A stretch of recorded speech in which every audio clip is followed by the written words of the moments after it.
In the hush of a white tablecloth morning in San Francisco's financial district, a billionaire laughed too loudly.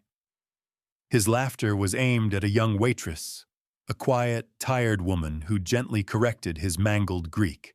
But the room changed when she responded, not with protest, not with shame, but with a voice like stone and sky, reciting ancient philosophy in the original tongue. Her tray still in hand, her apron still tied, she cracked the silence open like a myth. No one at the table remembered their eggs. Everyone remembered her. The floor had just been mopped, and the scent of lemon cleaner lingered in the corners, cut now by espresso and freshly baked sourdough. Leia moved like she always did. Quickly, carefully, nearly soundless. The clatter of plates and the dull thump of shoes on polished wood wrapped her like fog, made her disappear into the noise. At 29, she had become good at this. Invisibility. Her ponytail was tight, her shirt pressed, and her name tag read Leia H. She rarely got called by it. Most called her Han or Miss or didn't bother at all. She floated between tables, refilled sparkling water before anyone asked, retrieved oat milk without a word.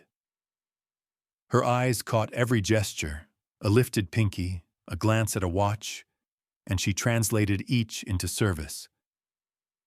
A folded napkin? New one now. Empty cup? Clear it, quick. When the regular in table 6 smirked and said, "Thanks, sweetheart," she nodded. Not a smile, not quite. Just that bare trace of politeness she'd trained into a shield. By noon, her white sneakers had soaked up coffee drips and a little champagne.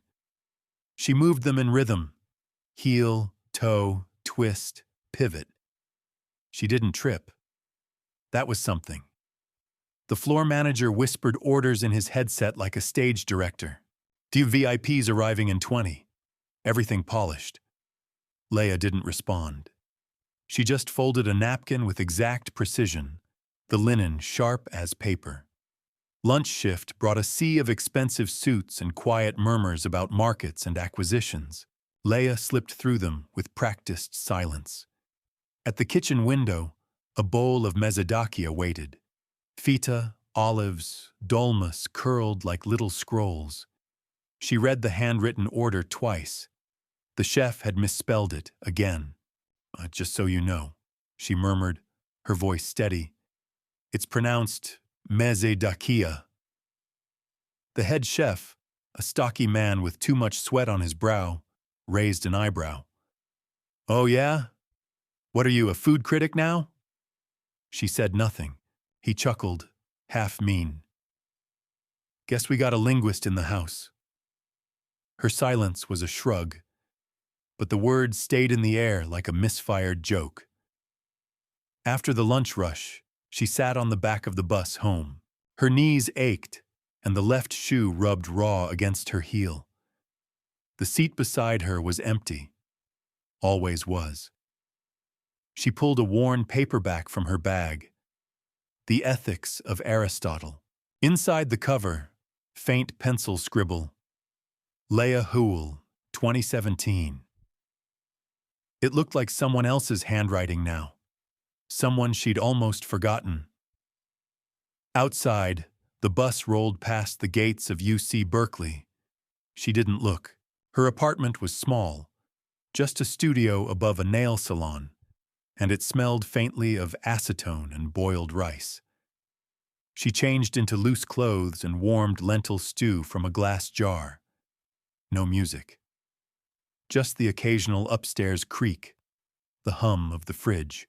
She reread the passage she'd marked years ago, the part about arete, virtue as practice, not inheritance. She mouthed it in Greek, the syllables forming like old muscle memory. For a moment, she wasn't tired. The next morning was different. Someone from Wayfinder Tech was coming. The Wayfinder Tech. Half the staff was whispering about it. A private table had been booked under the name Carlyle. They cleaned the table twice, polished the forks 3 times. Leia volunteered for the table before they asked. "You sure?" Her shift lead blinked. "Yeah," she said. "I'm good." She was good at this. But when the name hit her tongue, Wayfinder, her father's voice echoed, low and bitter. They took everything, said it was just restructuring. She hadn't told anyone. Not about the bankruptcy. Not about the way their small translation business folded overnight when Wayfinder Capital pulled their contract. Her father's hands had trembled for days after. He never blamed her. But she remembered the way he stopped smiling. The VIP party arrived 5 minutes late. Leia spotted him instantly. Brian Carlyle, 60-something, silver hair with just enough artful mess, navy blazer that probably cost her month's rent. He laughed too loud, gestured too wide. A table of orbiting suits followed him in like moons. "Let's order something Mediterranean." "What's that thing?" "Mez something?" His eyes scanned the menu. "Mez Kia?" "Mesodakia," Leia said, standing beside him. Calm. He looked up. "She's what?" she repeated gently. "Mesodakia." His eyes twinkled, the kind of glint that didn't mean joy. "Well, aren't you fancy?" He grinned at the table. "She thinks she's Greek now." Polite chuckles. Someone sipped too fast and coughed.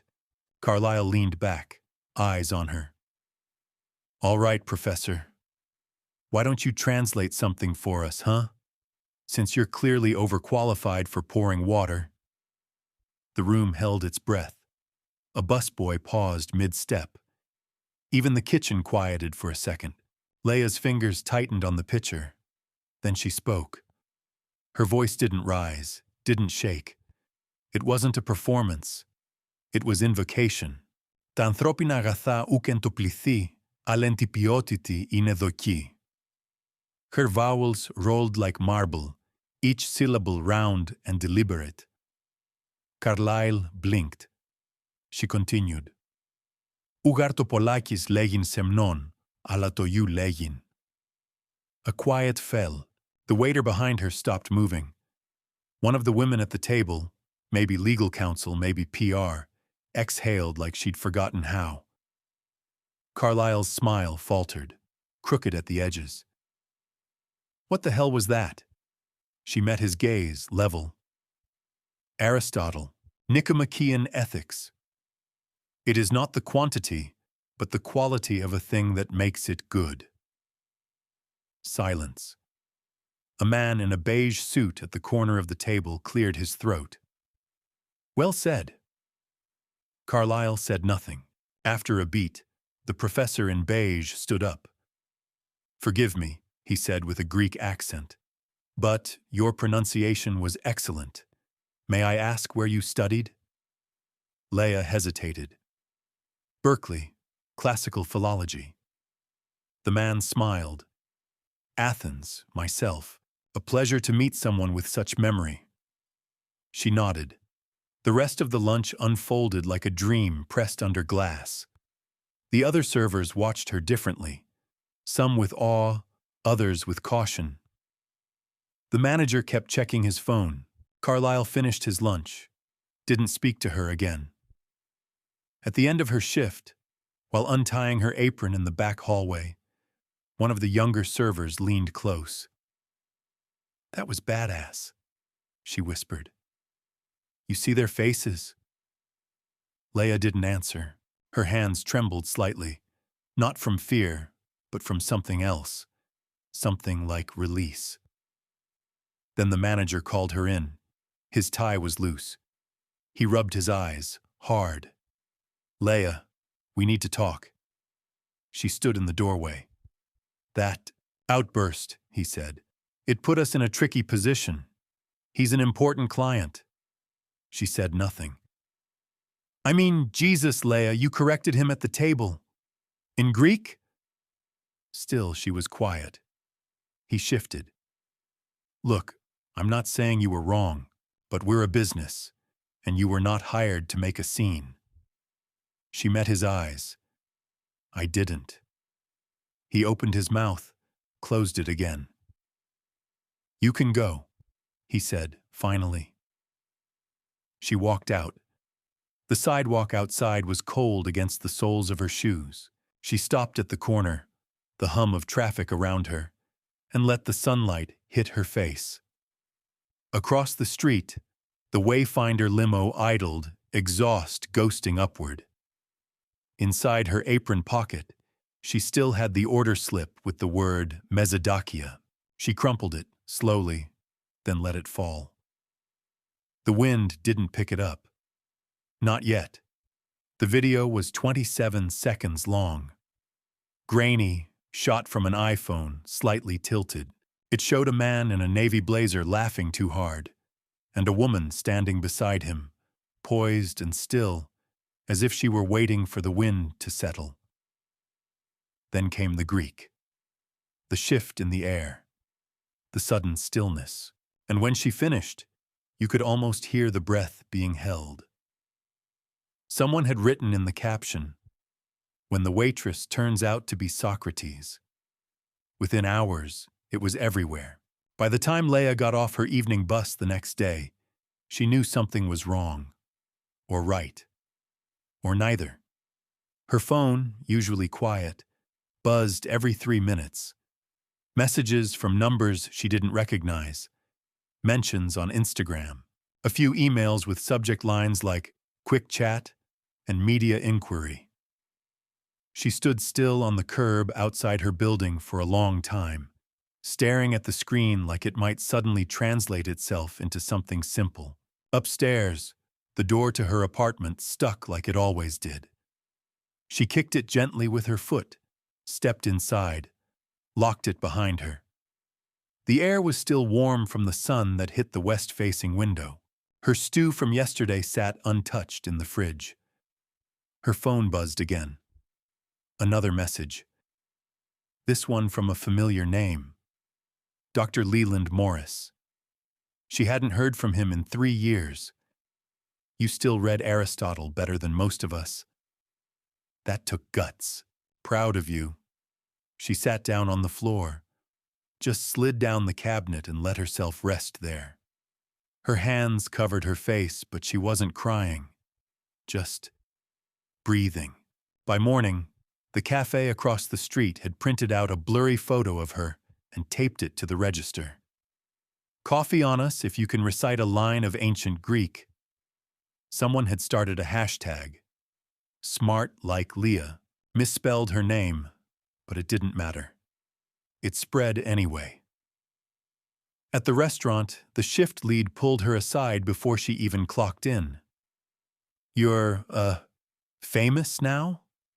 She didn't answer. You trending? He pulled at the collar of his polo shirt. Management's worried. Carlisle's a major investor in half this block. He laughed at me, she said quietly. I just spoke. Yeah, well, welcome to America. He tried to grin. Can you keep it quiet today? No Aristotle? She nodded.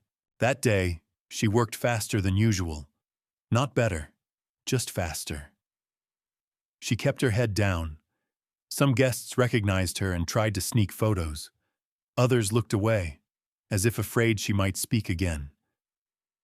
And then came the interview. Brian Carlisle, now under pressure, mocked and dissected, appeared on morning television, seated in a beige armchair in front of a bookshelf of fake classics. They're making a hero out of a waitress, he said, lips tight. This is what happens when the internet plays dress up with reality. A moment of theater, and suddenly I'm the villain? The interviewer had smiled politely, said nothing. Leia watched the clip that evening on her laptop, sitting cross-legged on her bed. Her inbox was flooded now. Offers to speak, to write, to consult, to be a voice. She didn't want to be a voice. She just wanted to sleep, and maybe Maybe read a bit more of the metaphysics, the parts she'd skipped. That night, she walked out to get air, ended up taking the bus again, though she didn't know where she was going. The city at night hummed differently. Slower, softer, but no less alive.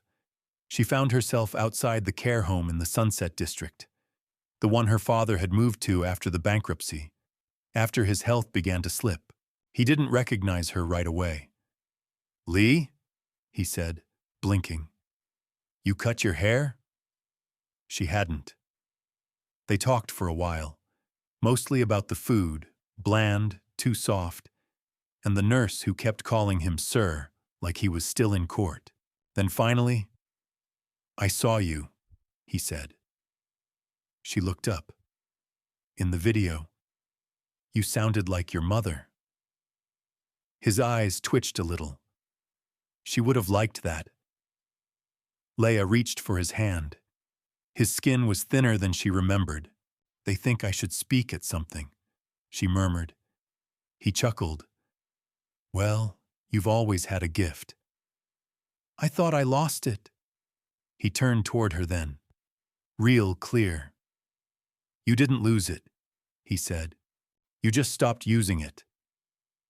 When she got home, another email waited. This one from Geneva, the United Nations. They were seeking linguists for a conflict resolution mission. Someone fluent in ancient and modern Greek, with an understanding of cultural nuance. The message was respectful, formal.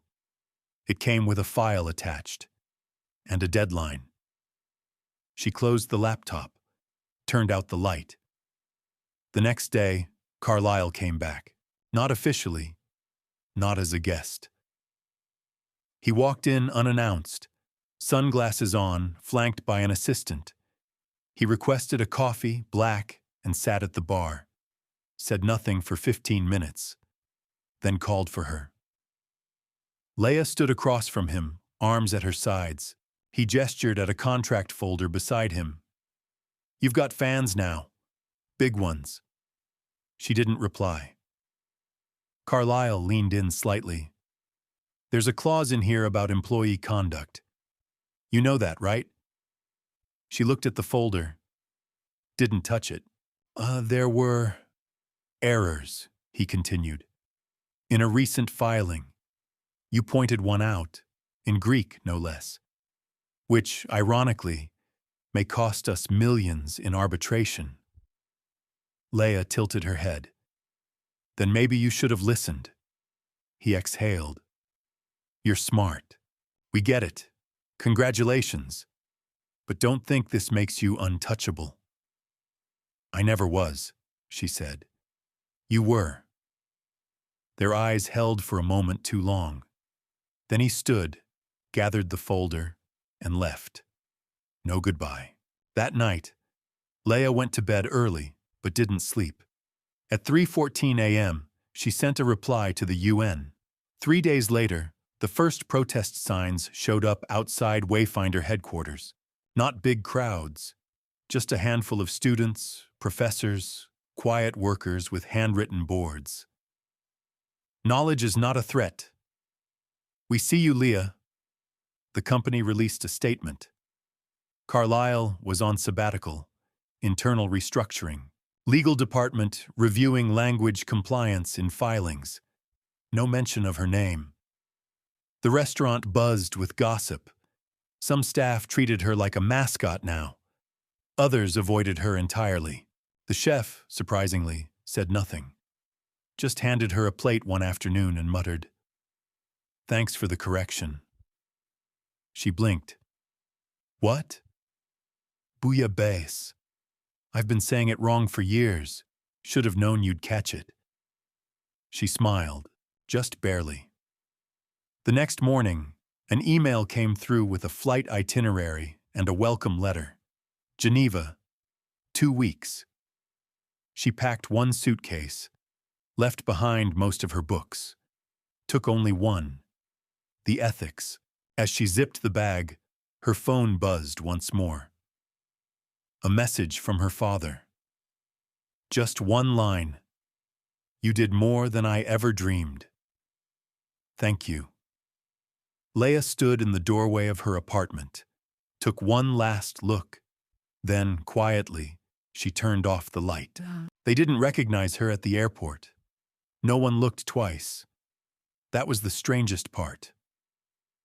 After weeks of viral clips and hashtags, headlines and panel invitations, she walked through the international terminal like she'd always wanted, unnoticed. The badge in her pocket said, Linguistic Advisor, UN Mission, 4137. Her boarding pass said Geneva. But inside, something older stirred. The girl who used to whisper conjugations under her breath on the way to class. She was still there, only taller now, quieter, stronger. The plane touched down through silver clouds and early light. Geneva's mountains rose in clean, indifferent lines. The air smelled sharper than San Francisco's, more mineral than salt. A man in a dark wool coat met her at the gate with a placard. Ms. Houle. No cameras, no questions. Just a quiet ride to a narrow hotel with wide windows. Her room had a view of the lake. She stood at the glass for a long time, watching the water fold and unfold like a thought trying to decide itself. They briefed her the next morning. Quiet, fast-spoken diplomats in a room that smelled of paper and filtered coffee. 2 factions, 3 dialects. Mistranslations had already stalled the process. She would sit in on conversations, offer clarity when needed, suggest phrasing. It wasn't glamorous, but it mattered. The first session lasted 6 hours. Leia said maybe 20 words, but each was deliberate. Precision was its own language. She noticed one man, older, firm-voiced, impatient, stop mid-sentence after she adjusted his phrasing. A single word had shifted the tone from accusation to inquiry. He glanced at her once, a flick of something like respect. That was enough. By the end of the week, the teams were nodding more often. The air had softened. Not solved, but softened. Sometimes all it took was one word to change a sentence. Sometimes a sentence to change the air. One night, after a long session, she walked the old city alone. Cobblestones under her shoes. A violinist played on a corner, something sad and slow. She paused, dropped a coin in his case, and stayed for a while. The music made her think of her mother, not because of the melody, but the patience in it. A slow, careful unfolding. She remembered the way her mother used to correct her gently, with no judgment. Try again, baby. You're almost there. Back at the hotel, an email waited. Subject line, Atlantic interview, final draft. She hesitated before opening it. The headline read, You don't have to be important to do important things. Her photo was just her in profile, speaking softly to a group in a hallway. No makeup, no posing, just listening. She read the transcript twice. They hadn't twisted her words. They hadn't polished her. But the comment section. Some called her a symbol. Others called her a fluke. A few said she was lucky or too angry or overrated. She closed the browser, sat on the edge of the bed, then laughed. Just once. Quiet and real. A week later, a foundation in New York announced the Smart Like Leah initiative. Scholarships for young women in the humanities. Fully funded. Another foundation matched it. High schools started asking for curriculum kits on rhetoric and dignity in communication. She received a thank you letter from a teacher in Milwaukee. You made Latin interesting again. She replied in Latin just to make the man smile. Back in San Francisco, Wayfinder quietly changed its board. Carlisle disappeared from their website. No formal announcement. Just gone. When Leah returned to California months later, the city felt different. Not because it had changed, but because she had. The restaurant still stood on the corner of Montgomery and Clay. She walked past it one afternoon. In the front window, a small display had been set up for a temporary exhibition. Voices of Change, Bay Area Stories. Among the artifacts, a white apron, a water pitcher, a copy of the Ethics, spine cracked. She stared at it for a long time. Leah? She turned. The chef stood at the corner, arms folded, squinting at her. Thought you moved to Europe. I did. Just back for a few days. He nodded, awkward. We kept your locker key. Didn't throw it out. She smiled. You can. He chuckled. You ever want to teach a class on pronunciation, let me know. I'll think about it. That weekend, she spoke at a business ethics conference held in a sleek, minimalist auditorium overlooking the bay. She stood behind a narrow podium, lights low, microphone hot. The room was full of executives, students, faculty, and a few silent waiters moving quietly along the walls. She paused, then spoke. I used to work in a place like this, she said. Not here, but somewhere a lot like this. I served food, cleaned spills, knew when to disappear. A quiet ripple passed through the room. I was never angry about being unseen, not exactly. But there's a strange thing that happens when people assume you know less because you serve. She looked down briefly. The lights felt warmer now. But I did know things. Still do. Language, history, roots, words that built cities before this one had a name. At the end, she didn't thank them for listening. She just stepped away from the mic. A young woman approached her after, barely 20, maybe still in school, eyes wide. She stammered slightly. I wanted to say, you changed how I think about everything. Leah didn't answer right away. She reached out, touched the woman's elbow gently. You already had the change in you, she said. I just spoke something you already knew. That night, walking back to her hotel, the city hummed again. Not louder, not different, just clearer. She passed a bookstore still open late. In the window, a handwritten sign read, Words build bridges. She stood there, watching the reflection of her face in the glass. For the first time in a long time, she didn't feel invisible. Not important exactly, just seen. And that was enough.